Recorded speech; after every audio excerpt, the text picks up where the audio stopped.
सभी प्राणियों का जीवन अनमोल है। यह एक ज्ञानवर्धन कहानी है जो हमें एक अनमोल ज्ञान देती है। साथ सभी प्राणी महत्वपूर्ण हैं। इसका वर्णन यह है कि सभी प्राणियों का जीवन अनमोल आधार। यह कहानी मैं आप सबको बताने जा रही हूँ। हमारी कहानी कुछ इस तरह है। अवंतिका नगर के नागरिक बहुत परेशान थे क्योंकि उनकी फल जब पनपने को होती पक्षी उसे खा जाया करते।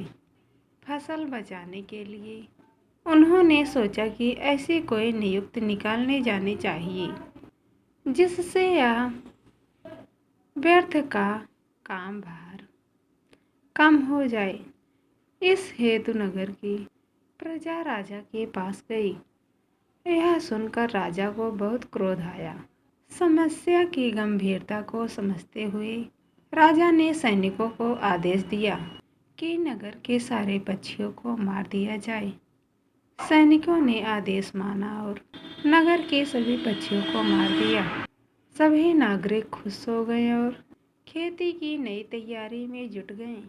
बहुत अरमानों के साथ बीज बोए गए और पक्षियों के डर न होने के कारण किसी को पहरेदारी नहीं करनी पड़ी। लेकिन जब फसल कटने का वक्त आया तो अगले वर्ष अनाज बोने के लिए भी अनाज नहीं मिल सका। यह देख सभी अचरज में पड़ गए थे। किसानों ने फिर से राजा के पास पहुँचे। तब राजा ने समस्या का पता लगवाया, जिसके बाद सभी को ज्ञात हुआ कि मिट्टी में जो कीड़े थे उसने सभी बीजों को खा लिया। पहले पक्षी उन कीड़ों को खा लेते थे जिससे फसल की रक्षा होती थी। पक्षी न होने के कारण नागरिकों को भूखे मरने की नौबत आ गई थी।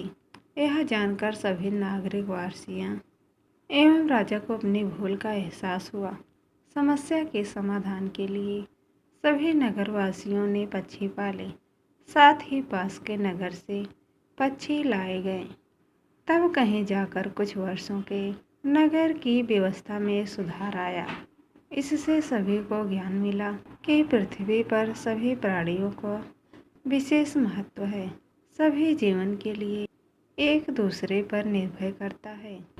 पृथ्वी पर कोई भी प्राणी का जन्म व्यर्थ नहीं है, इसलिए सभी का सम्मान करना चाहिए। संतुलन बनाए रखने के लिए सभी को एक दूसरे का सहयोग कर जीवन यापन करना चाहिए। यह सृष्टि का चक्र है जिसे किसी को भी तोड़ना नहीं चाहिए। अगर ऐसा करते हैं तो सभी को बहुत बड़ी विपदा का सामना करना पड़ता है। प्रकृति के नियमों के विरुद्ध चलना विनाश का रास्ता है।